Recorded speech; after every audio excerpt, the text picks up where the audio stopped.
Hello and welcome साथियों, स्वागत है आपका एक बार फिर से हमारे ऑनलाइन प्लेटफॉर्म में। दोस्तों, आज फिर से आपके लिए लेकर आ गए हम आरआरबी, सीएचओ, स्टाफ नर्स और ट्यूटर के लिए इम्पोर्टेंट एमसीक्यूज़ जो आपके आने वाले आगामी परीक्षाओं के लिए बहुत ही महत्वपूर्ण होने वाले हैं। तो चलो शुरू करते हैं आज की क्लास। और ये रहा पहला क्वेश्चन आपकी स्क्रीन पर।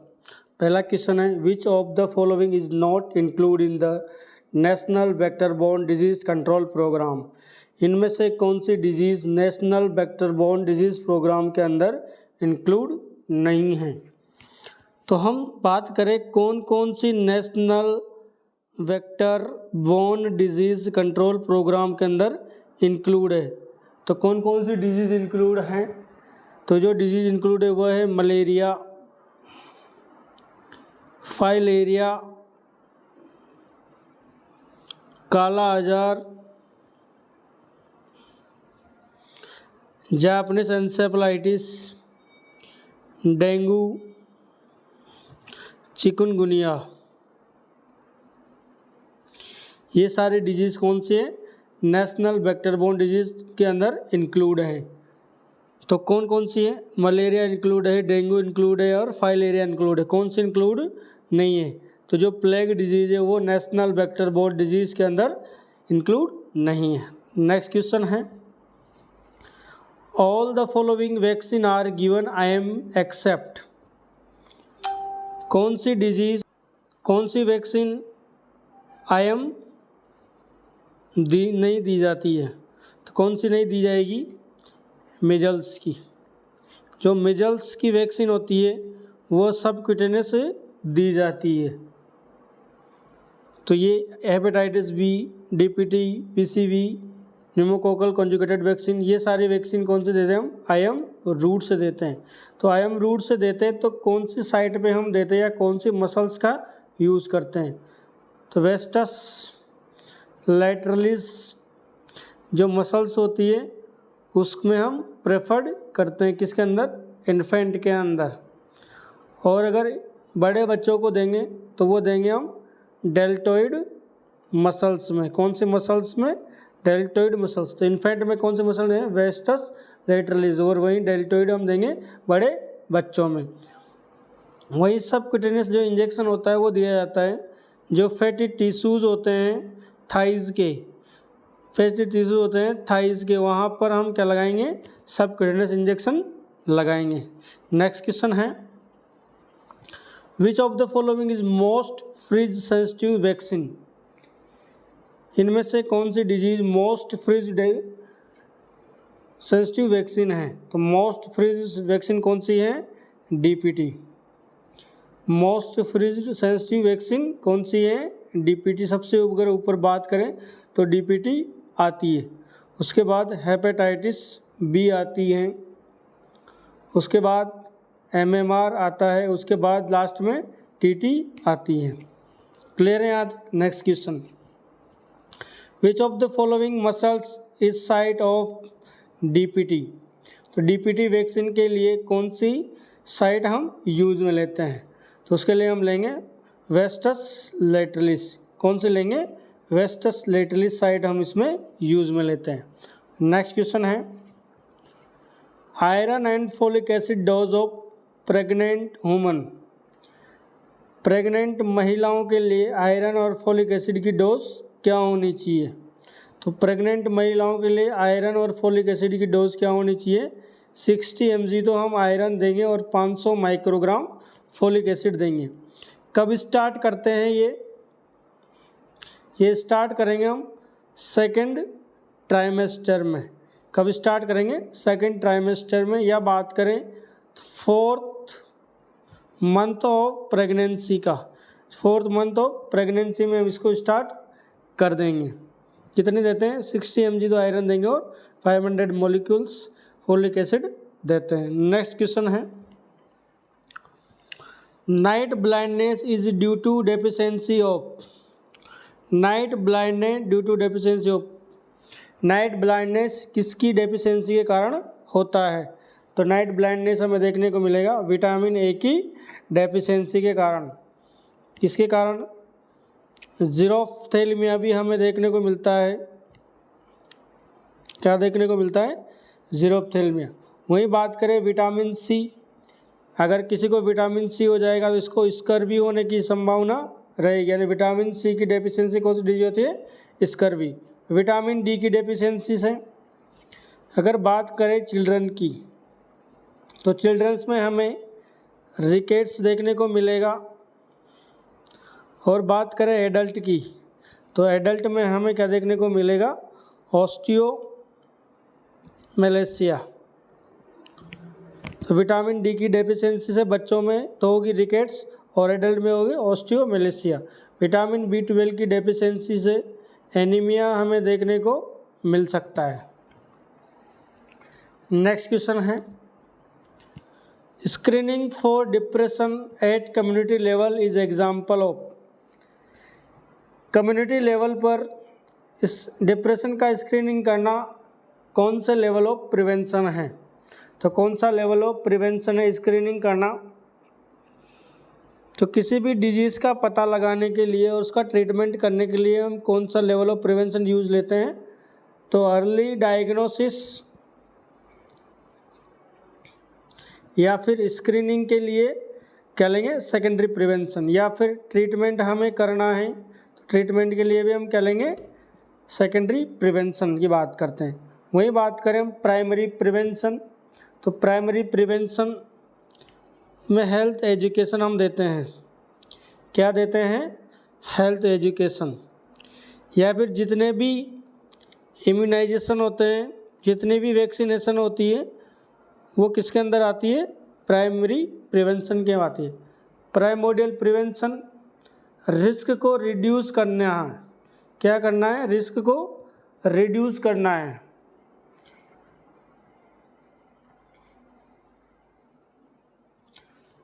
और वहीं बात करें टर्सरी प्रिवेंशन, तो टर्सरी प्रिवेंशन डिसेबिलिटी लिमिटेशन करनी है, डिसेबिलिटी लिमिटेशन करनी है या फिर रिहेबिलिटेशन प्रोवाइड करना है। किसके अंदर आएगा? टर्सरी प्रिवेंशन के अंदर। नेक्स्ट क्वेश्चन है, Wernicke's and Korsakoff in alcoholic patient occur due to the deficiency of. Wernicke and Korsakoff alcoholic patient में किसकी डेफिशिएंसी के कारण देखने को मिलता है? तो ये देखने को मिलेगा हमें एल्कोहल लेने वाले जो पेशेंट होते हैं, एल्कोहल लेने वाले जो लोग होते हैं, उनमें हमेशा थायमिन की डेफिशिएंसी हमें देखने को मिलती है। और थायमिन की डेफिशिएंसी के कारण ही वर्निक्स और कोर्सकोप हमें देखने को मिलता है। क्यों देखने को मिलता है? कि जो एल्कोहलिक पेशेंट होते हैं वो प्रॉपर रूप से उनका जो फूड होता है वो एब्जॉर्ब नहीं हो पाएगा, और अगर फूड एब्जॉर्ब नहीं हो जाएगा तो उनकी बॉडी में प्रॉपर रूप से थायमिन नहीं पहुंचाएगा, और थायमिन नहीं पहुंचेगा तो उस पेशेंट में थायमिन की डेफिशिएंसी देखने को मिलेगी। वहीं विटामिन सी की कमी से स्कर्वी होता है। विटामिन डी की बच्चों में रिकेट्स और एडल्ट में ऑस्टियोमेलेशिया देखने को मिलता है। विटामिन ए की डेफिशिएंसी से जीरोफ्थेल्मिया हमें देखने को मिलेगा, या फिर नाइट ब्लाइंडनेस देखने को मिलेगा। क्लियर है? Next question, sciatic nerve damage occur due to IM injection given at which of the following muscles। अगर IM इंजेक्शन की वजह से सियाटिक नर्व डैमेज होती हैं तो उस कंडीशन में कौन सी मसल्स में हमें IM इंजेक्शन लगाना चाहिए? तो सियाटिक नर्व डैमेज होने की कंडीशन में हमें डोर्सोग्लूटियल मसल्स में क्या करना है? IM इंजेक्शन लगाना है। Next question, according to WHO hypothermia cut off in neonates. WHO को अकॉर्डिंग हाइपोथर्मिया कितने डिग्री सेल्सियस तक नियोनेट में माना जाता है? तो according to WHO below 36.5 degree Celsius की कंडीशन को नियोनेट में हम क्या मानेंगे? हाइपोथर्मिया मानेंगे। तो आपका आंसर ये होगा। यही बात करें हम माइल्ड हाइपोथर्मिया मॉडरेट हाइपोथर्मिया और सीवियर हाइपोथर्मिया। तो माइल्ड हाइपोथर्मिया ऐसी कंडीशन जिसमें टेम्परेचर 36 डिग्री से लेकर 36.4 डिग्री सेल्सियस होगा, उस कंडीशन को हम क्या बोलेंगे, माइल्ड हाइपोथर्मिया। मॉडरेट हाइपोथर्मिया ऐसी कंडीशन जिसमें टेम्परेचर 32 डिग्री सेल्सियस से लेकर 35.9 डिग्री सेल्सियस होगा, उस कंडीशन को हम क्या बोलेंगे, मॉडरेट। और severe less than 32 degree Celsius वाली कंडीशन को हम बोलेंगे severe hypothermia. Next question, primary prevention strategy for cervical cancer. तो सर्वाइकल कैंसर के लिए जो प्राइमरी प्रिवेंशन स्ट्रेटजी होगी वो क्या होगी। तो प्रीवियस क्वेश्चन में हमने देखा है कि जो प्राइमरी में हम क्या करते हैं, या तो इम्यूनाइजेशन करते हैं या फिर वैक्सीनेशन प्रोवाइड करते हैं। तो सर्वाइकल कैंसर के लिए क्या होगी, ह्यूमन पैपिलोमा वायरस की जो वैक्सीन है हम इसको देंगे। तो ह्यूमन पैपिलोमा जो वायरस की वैक्सीन होती है वो कब दी जाती है, कितनी दी जाती है और उनके बीच में कितना अंतराल होना चाहिए। तो फर्स्ट और जो सेकंड डोज शेड्यूल हैं, फर्स्ट और सेकंड डोज का जो शेड्यूल है गर्ल्स के अंदर वो स्टार्ट कर देना चाहिए 9 से 14 में, 9 से 14 साल की उम्र में। वहीं फर्स्ट और सेकंड डोज शेड्यूल की बात करें हम गर्ल्स और वुमेन्स में, तो ये होना चाहिए 15 से 20 ईयर में। 2 डोज के बीच में, 2 डोज के बीच में 6 मंथ का क्या होना चाहिए, इंटरवल होना चाहिए। क्या होना चाहिए, इंटरवल होना चाहिए। और मैक्सिमम हम क्या देंगे, मैक्सिमम 2 डोज देंगे। तो HPV की वैक्सीन होगी फर्स्ट और सेकंड डोज शेड्यूल 9 से 14 साल की गर्ल्स के लिए, और फर्स्ट और सेकंड गर्ल्स शेड्यूल 15 से 20 साल की उम्र के लिए मैक्सिमम 2 डोज देंगे। और 2 डोज के बीच में मैक्सिमम जो इंटरवल होगा वो कितना होगा, 6 मंथ का होगा। क्लियर है यहाँ तक। Next question, rickets in children is caused by. बच्चों में रिकेट्स देखने को मिलेगा, वो किसके द्वारा होता है। तो ये होगा विटामिन डी की डेफिशिएंसी के द्वारा। Next question, the disease caused by red Phulia is. Red Phulia किसके द्वारा कोज्ड होती है। रेड फ्लिया को हम बोलते हैं फ्लिया बॉम टाइपस। क्या बोलते हैं, टाइपस, फ्लिया बॉम टाइपस। तो किसके द्वारा होगा, म्यूरिन टाइपस के द्वारा कोज्ड होगी। ये क्या है, एक प्रकार का बैक्टीरिया है। इस बैक्टीरिया का नाम क्या है, rickettsia, rickettsia typhi, rickettsia typhi के द्वारा होगी। वहीं बात करें एंडेमिक टाइपस, तो एंडेमिक टाइपस होगा जो स्प्रेड होगा, ये भी होगा रिकेट्सिया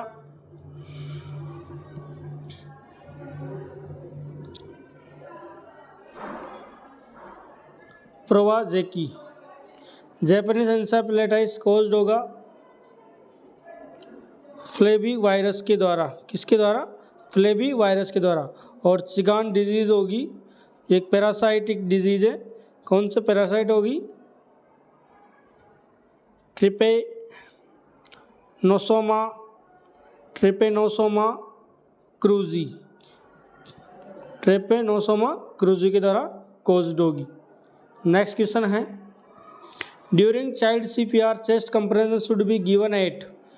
चाइल्ड के CPR हम कर रहे हैं तो चेस्ट कंप्रेशन कहाँ हम देंगे। तो चाइल्ड में जो CPR करते हैं उस समय चेस्ट कंप्रेशन कहाँ देंगे, लोअर ऑफ स्टर्नम में देंगे। कहाँ देंगे, लोअर ऑफ स्टर्नम में देंगे। नेक्स्ट क्वेश्चन है, a client undergoes mastoidectomy when the client return to unit post-operatively. A client has difficult drinking without drooling.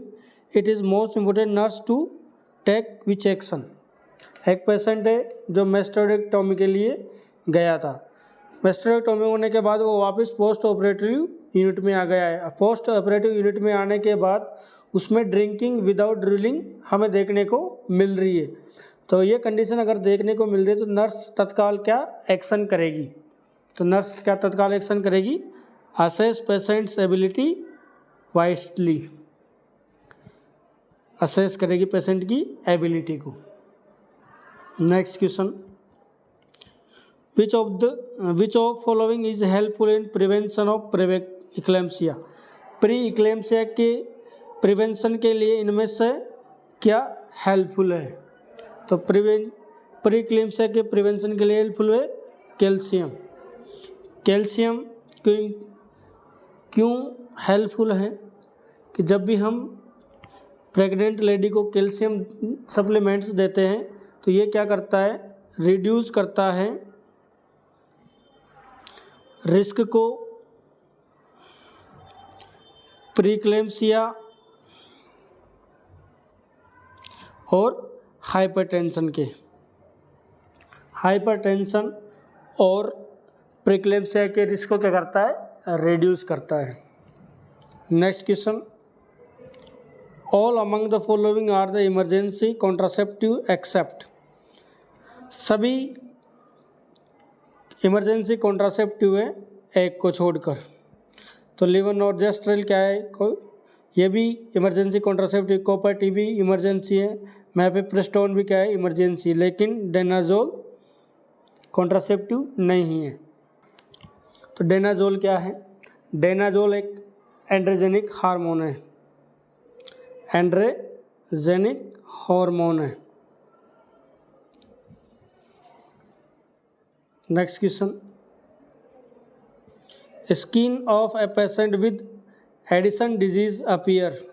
Edison disease वाले पेशेंट की जो स्किन होती है वो हमें किस कलर की दिखाई देती है? तो एडिसन वाले जो पेशेंट होगी उनकी जो स्किन होगी हमें ब्रॉन्ज कलर की दिखाई देगी, क्योंकि इनमें जो मेलेनोसाइट होता है,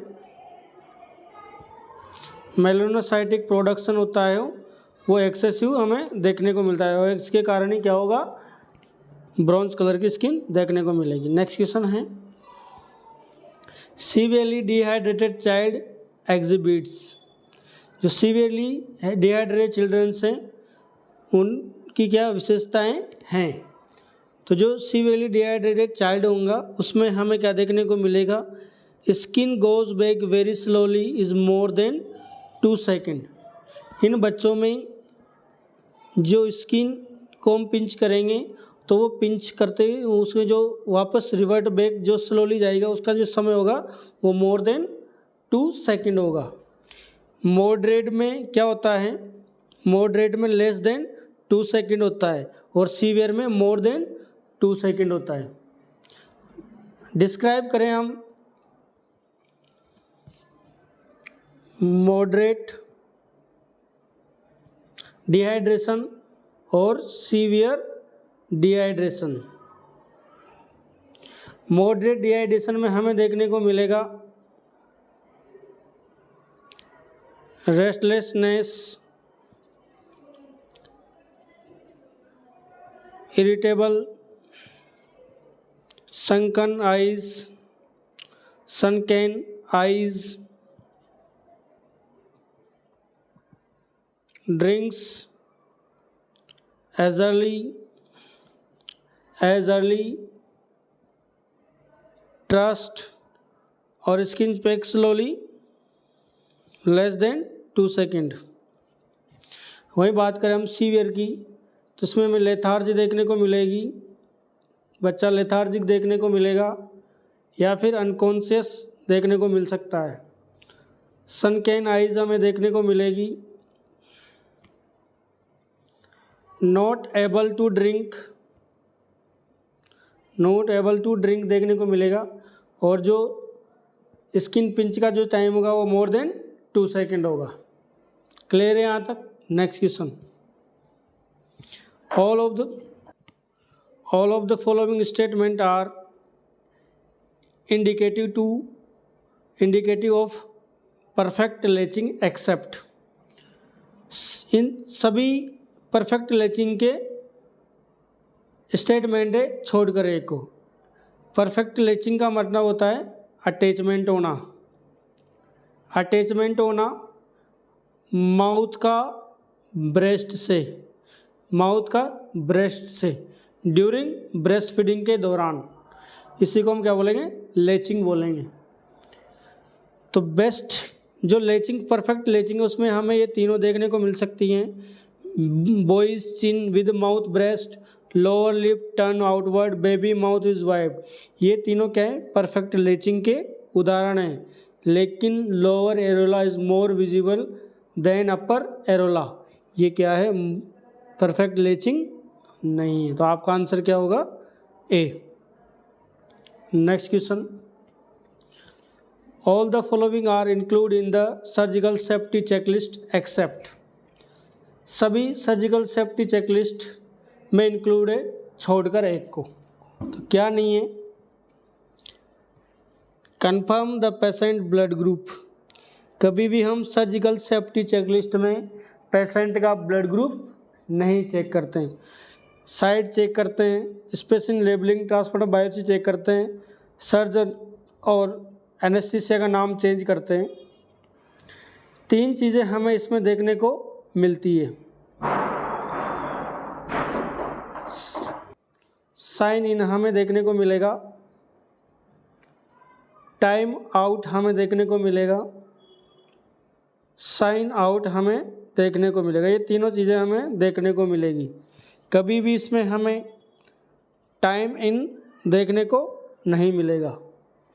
क्वेश्चन आया हुआ है कि सर्जिकल चेक लिस्ट में आपको क्या क्या चीज़ें देखने को मिलती है या फिर क्या चीज़ देखने को नहीं मिलती। तो आपको ये तीनों देखने को मिलेगी, कभी भी टाइम इन देखने को नहीं मिलेगा।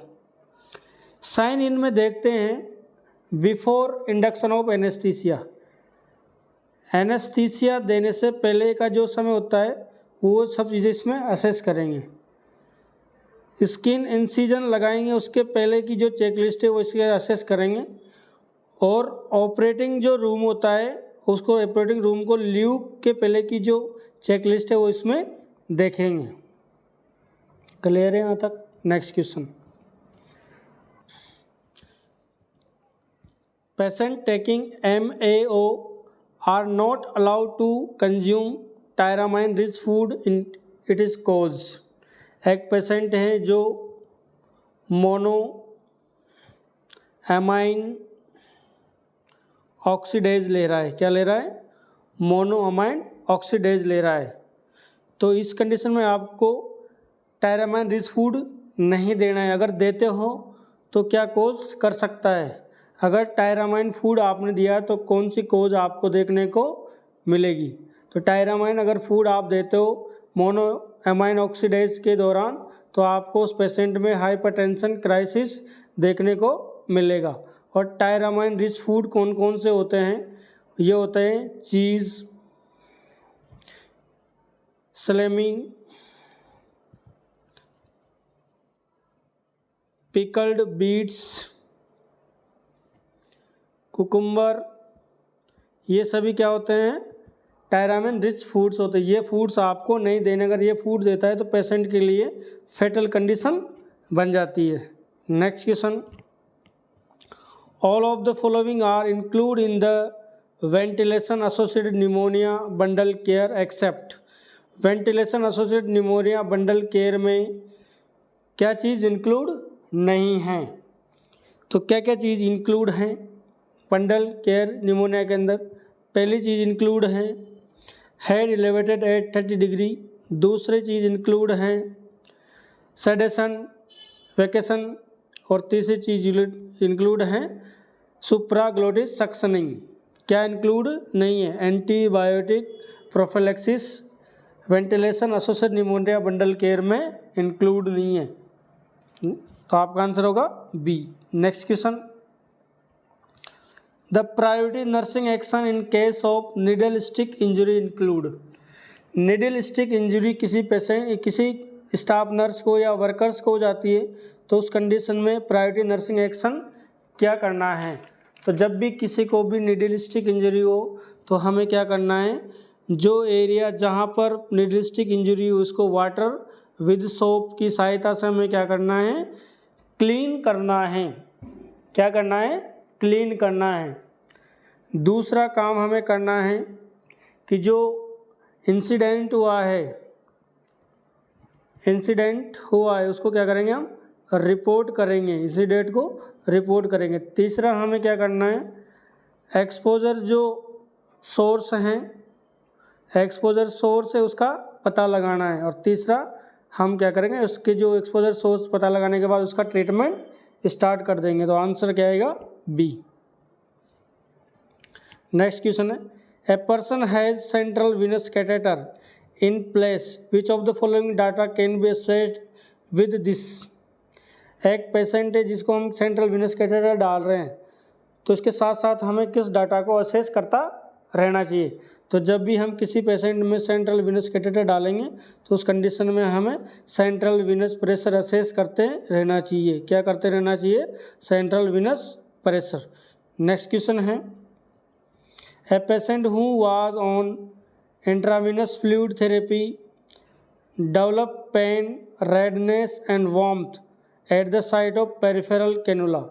एक पेशेंट है जिसको आईवी फ्लूइड दिया जा रहा है, तो आईवी फ्लूइड के दौरान जहाँ पर कैनुला लगा हुआ है वहाँ पर उसको पेन हो रहा है, रेडनेस हो रही है, वार्मथ हो रहा है।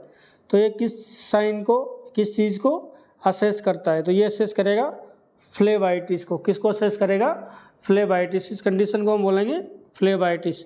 वहीं बात करें हम इन्फिल्ट्रेशन, तो इन्फिल्ट्रेशन बोलेंगे कि जो मेडिकेशन दी जा रही है, मेडिकेशन दी जा रही है वो क्या हो गई है, लीकेज हो गई है सराउंडिंग टिश्यूज़ में, सराउंडिंग टिश्यूज़ में। उस कंडीशन को हम क्या बोलेंगे, इन्फिल्ट्रेशन बोलेंगे।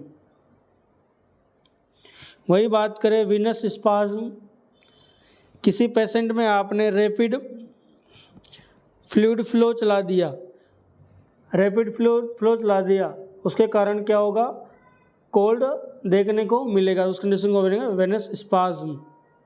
नेक्स्ट क्वेश्चन है, इनके assessing the nature of stool of a client who है cystic fibrosis, what would be the nurse expect to see. Cystic fibrosis वाले पेशेंट में आपको किस प्रकार का स्टूल देखने को मिलेगा। तो सिस्टिक फाइब्रोसिस वाले पेशेंट में हमें स्टीटोरिया स्टूल देखने को मिलते हैं। ये पेशेंट का जो स्टूल होगा वो कैसा होगा, ग्रीसी होगा और बल्की होगा। कैसा होगा, ग्रीसी और बल्की देखने को मिलेगा। और ये क्या है, मोस्ट कॉमन सिम्टम्स है किसका, सिस्टिक फाइब्रोसिस का। वहीं बात करें हम क्ले क्लाउड स्टूल की, तो क्ले क्लाउड स्टूल जो होता है वो लीवर एंड जो बाइलेरी ट्रैक्ट होती है, बाइलेरी जो ट्रैक्ट होती है उसके डिसफंक्शन में देखने को मिलता है। यानी कि आपका लीवर और वो जो बाइलेरी ट्रैक्ट है वो प्रॉपर वर्क नहीं कर पा रही, जिस कंडीशन में क्ले कलर्ड स्टूल देखने को मिलेगा। वहीं बात करें blood thinned stool, blood thinned stool हमें देखने पड़ेगा डिसफंक्शन ऑफ जीआई ट्रैक्ट। आपका जीआई ट्रैक्ट प्रॉपर रूप से फंक्शन नहीं कर रहा, उस कंडीशन में ब्लड थिन्ड स्टूल देखने को मिलेगा। और dark brown stool normal stool होता है जो हम पास आउट करते हैं। नेक्स्ट क्वेश्चन है, what is the complication liver biopsy in children. Liver biopsy की जो कॉम्प्लिकेशन है बच्चों में वो क्या होगी। तो लीवर बायोप्सी की जो कॉम्प्लिकेशन है वो होगी ब्लीडिंग। क्या होगी, ब्लीडिंग। अगर मोस्ट कॉमन पूछ ले, यहाँ पर कॉम्प्लिकेशन पूछा, अगर पूछ ले कि मोस्ट कॉमन कॉम्प्लिकेशन क्या होगी, तो मोस्ट कॉमन कॉम्प्लिकेशन है माइल्ड पेन, और दूसरी है minor decrease blood pressure, most common है। और सीवियर पूछ ले तो सीवियर में है bleeding. Next question, when does the child identify gender. बच्चा जेंडर को आइडेंटिफाई किस उम्र में करता है। तो 3 साल की उम्र में बच्चा क्या करने लग जाता है, जेंडर को आइडेंटिफाई करने लग जाता है। Next question, a patient present with tension pneumothorax what will priority nursing intervention. एक पेशेंट है जो टेंशन न्यूमोथोरेक्स हो रहा है उसको, तो इस पर टेंशन न्यूमोथोरेक्स का जो प्रायोरिटी नर्सिंग इंटरवेंशन वो क्या होगा, तो आपका आंसर आएगा डी। टेंशन न्यूमोथोरेक्स का जो प्रायोरिटी इंटरवेंशन होगा wide bone needles 5 intercostal space mid clavicle following the chest tube drainage. इसका जो फ्लूइड भरा होगा उसको हम क्या करेंगे, रिमूव करेंगे। क्या करेंगे, फ्लूइड को रिमूव करेंगे। Next question, what is which of the following is a non absorbable suture. Non absorbable suture कौन से हैं, तो नॉन एब्जॉर्बल सूचर कौन कौन से होते हैं, पॉलीप्रोपिलीन होता है, नायलॉन होता है, पॉलिएस्टर होता है, ये सभी क्या हैं, नॉन एब्जॉर्बल सूचर है। और वहीं बात करें एब्जॉर्बल की, तो ये एब्जॉर्बल सूचर ये होते हैं। साथ में इनमें कैटगट, पॉली डायोक्सिनियन, ये भी किस में आता है, एब्जॉर्बेबल में। Next question, the normal urine output in adult in 24 hours. Normal urine output कितना होगा एडल्ट के अंदर 24 घंटे में। तो नॉर्मल यूरिन आउटपुट की बात करें तो 0.5 to 1.5 ml पर kg पर हावर्स पास आउट करते हैं। तो 24 घंटे में बात करें तो ये होगा 800 से 2000 ml, और यहाँ पर हम एवरेज निकालें तो हमारे पास आंसर आ रहा है 1500 ml। तो क्या होगा, 1500 ml यूरिन आउटपुट होगा। कुछ कंडीशन हमें देखने को मिलती है जिसमें यूरिन आउटपुट डिक्रीज्ड हो जाता है। कौन कौन सी कंडीशन होगी, डिहाइड्रेशन में यूरिन आउटपुट क्या हो जाएगा, डिक्रीज हो जाएगा। इनसफिशिएंट फ्लूइड, अगर पेशेंट इनसफिशिएंट फ्लूइड दे रहा है तो उस कंडीशन में भी क्या हो जाएगा, डिक्रीज हो जाएगा। या फिर उसको क्या हो, क्रोनिक रीनल डिजीज़ हो। इंक्रीज्ड भी हो सकता है कुछ कंडीशन में, डायबिटीज इंसिपिडस में, डायबिटीज़ मेलाइटस में, एक्सेसिव अगर वो ले रहा है तो उस कंडीशन में बढ़ जाएगा। Next question, the concentration of sodium chloride in isotonic solution. Isotonic solution के अंदर जो सोडियम क्लोराइड होता है उसका कंसंट्रेशन क्या है, सोडियम क्लोराइड का सॉल्यूशन है 0.9%। Next question, a patient admitted in emergency department with burn on upper limb and full back according to rule of 9 calculate. बात करें अपर लिम्ब की तो इसमें एक हाथ में 4.5 और दूसरे में 4.5 बराबर 9% यहाँ पर होगा। और बैक की बात करें तो बैक की अपर बैक और लोअर बैक, तो अपर बैक में हमें देखने को मिलेगा 9% और लोअर बैक में हमें देखने का 9%। इनको जोड़े तो 18% हो रहा है। 9, 18 और ये कितने हो गए, 27% पेशेंट में बर्न हमें देखने को मिलेगा। नेक्स्ट क्वेश्चन है, which of the following is need in the management of PIH। Pregnancy induced hypertension का जो मैनेजमेंट में हमें किसकी ज़रूरत पड़ेगी, कैल्शियम और विटामिन ई की। तो कैल्शियम और विटामिन ए से हम क्या कर सकते हैं, इसको मैनेज कर सकते हैं। प्राइम ये कैल्शियम क्या करता है, डिक्रीज करता है हाइपरटेंशन को। नेक्स्ट क्वेश्चन है, most common congenital malformation in over diabetes in pregnancy. Over diabetes pregnancy वाले में मोस्ट कॉमन कंजेनाइटल माल्फॉर्मेशन हमें जो देखने को मिलती है वो होती है वेंट्रिकुलर सेप्टल डिफेक्ट। कौन सी देखने को मिलती है, ventricular septal defect. Next question है, solution used in disinfection in a COVID patient. COVID patient को डिसइंफेक्शन करने के लिए कौन सा सॉल्यूशन हम यूज लेते हैं, सोडियम हाइपोक्लोराइड 1%। कौन सा लेते हैं, सोडियम हाइपोक्लोराइड 1%। नेक्स्ट क्वेश्चन है, most infectious disease leading to mortality in children worldwide बच्चों में जो मोर्टालिटी लीडिंग कोज करने वाली जो इन्फेक्शियस डिजीज है वो है निमोनिया। कौन सी है, निमोनिया। अंडर 5 चिल्ड्रंस में। सबसे ज़्यादा वर्ल्ड वाइड जो मोस्ट इन्फेक्शियस डिजीज़ है वह है निमोनिया। नेक्स्ट क्वेश्चन है example of PTSD post traumatic stress syndrome include. तो PTSD का जो एग्जाम्पल है वो है गनशूट। क्या है? गनशूट।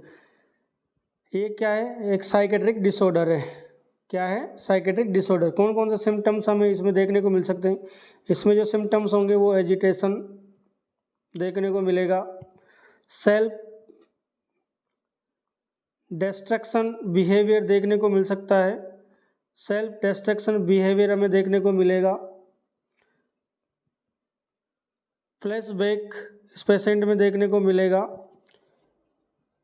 फियर देखने को मिलेगी, एंजाइटी देखने को मिलेगी, इंसोम्निया